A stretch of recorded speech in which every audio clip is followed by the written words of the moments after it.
Social media is...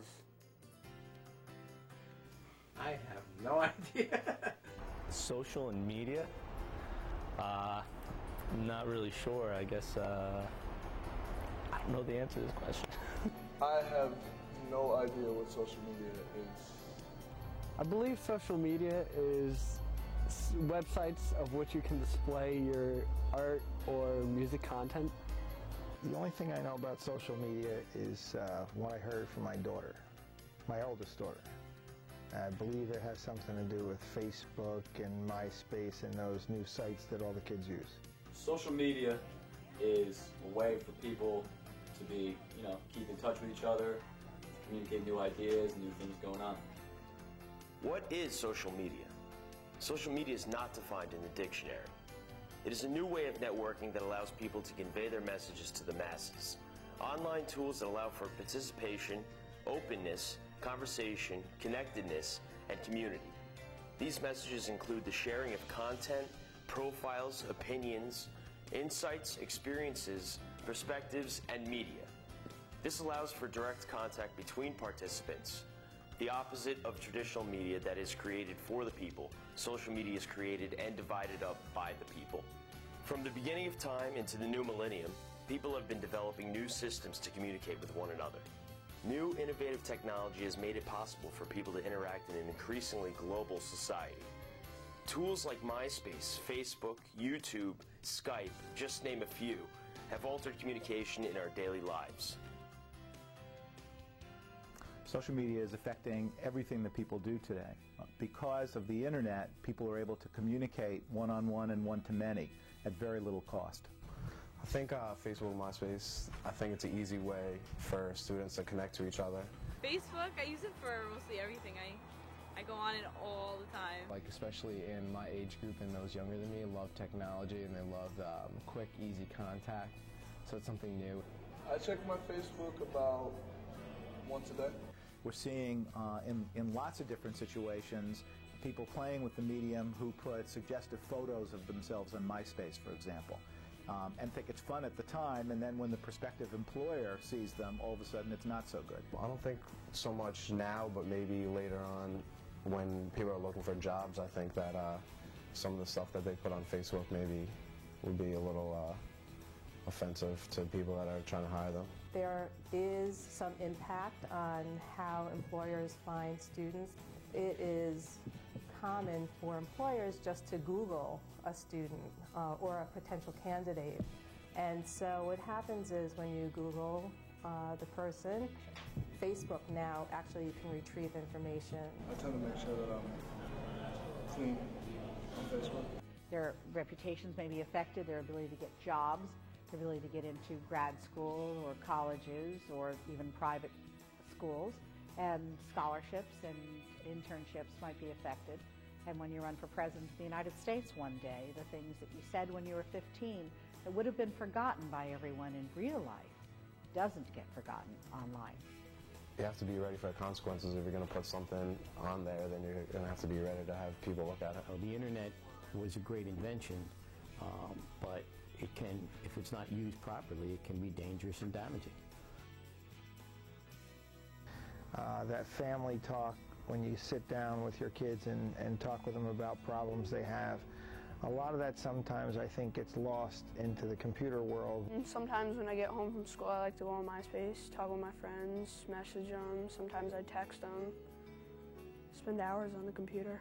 I have seen his MySpace page and I have looked at the posts that his friends put on there and the list of his friends and their pictures and that kind of thing. But I have to say that I'm sure that there are things about MySpace that he knows that I don't. You don't want to pry. You don't want to dig into every little thing because they're going to need to make mistakes and learn on their own. But you also don't want to just totally ignore what's going on in their lives. You need to be a part of their lives. That's what family's all about. I honestly don't mind my mom and dad monitoring it, everything, because I think they're just doing their job and trying to keep me safe. Another aspect of the electronic world that I'm not real fond of, when they're communicating through the electronic world, there's no need for person-to-person conversation, or less need. Social media has extended itself to dating in a very robust way. where people who are looking for lifelong, meaningful relationships can go to the eHarmonies of the world and be matched with people through a social media environment that give them a much better chance of having a good relationship than the classic pickup in a bar. I've resorted to the internet for dating purposes on multiple sites because I thought it would be a good avenue to meet people that I don't encounter in my work, in church. I thought it'd be a nice experience to meet new faces and people from all over the world. Online dating, I don't really see the point. I think it's better just to meet people in person and try to get that actual personal interaction. There's no one single danger for social media risks. It depends on the demographics of the users. It depends on the site. Perhaps the greatest risk is people not understanding the risks because they may share too much information. They may not realize how many trails of cyber breadcrumbs they leave behind them. They may think that they're protecting their reputation or their privacy in one location, but by very easily tracking the 5 sites that they're at on a regular basis, you can put together an entire profile. One of my friends, Lindsay, she was online and some girl requested her. Well, she thought she was a girl, and it was this like 35-year-old guy who was posing as a 14-year-old. I don't think that anybody's particularly safe online. I think that if somebody wants to find you, there's always a way to do that. I think the media is neutral. It's how it's used or misused that creates the risks. And I have a lot of very knowledgeable 13-year-olds who can handle themselves better online than some adults. Everybody's going to have to learn the hard way what's okay to put on those accounts and what's not okay. Same as our generation had new things coming up that I'm sure our parents weren't prepared for. I feel that I only give people that I know, or like I've called them and talked to them person to person, than I do give where I live.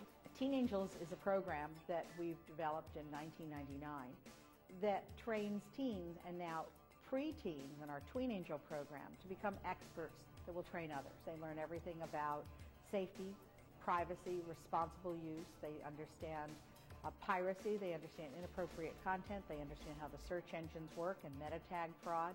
They understand about identity theft. They understand about cyberbullying, cyberstalking, and harassment.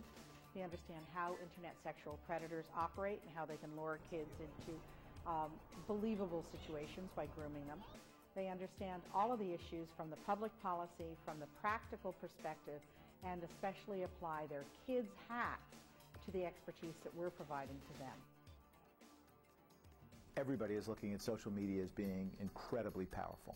It is the marketplace of ideas, it is the marketplace of attitudes, it is the marketplace of fashion, and increasingly it's the marketplace of brands. It has changed the face of the advertising business. It has changed the way in which people communicate with one another. I think people are using computers all the time now, especially YouTube, with video that tells us where we're located, what we're about, a little bit of our background. And the video is going to, demonstrating some of the non-conventional exercises that we do to try and separate ourselves from some of the similar things people have seen before. Social media is revolutionizing the advertising world because when an individual can put a message out there at very, very low cost, and that message can gain traction with millions and millions of people, the marketing and the advertising world are paying very, very careful attention to the idea of authenticity within brands. I use social networks to find other artists or musicians that share the same interests as me or would like to do work with me. I actually find a lot of bands that I like on MySpace. I think employers actually use LinkedIn as a way to network with their colleagues, and I think also students are starting to use that as well as an outlet to try to network with employers. A number of other businesses that were not previously thought of as social media are trying to get into the social media space. Businesses like LinkedIn, Plaxo, Classmates.com that always had an element of social media to them are now trying very much to get much more fundamentally into the social media arena. Well, there's no question that social media is here to stay. When the internet first came on stream, everybody got into chat rooms.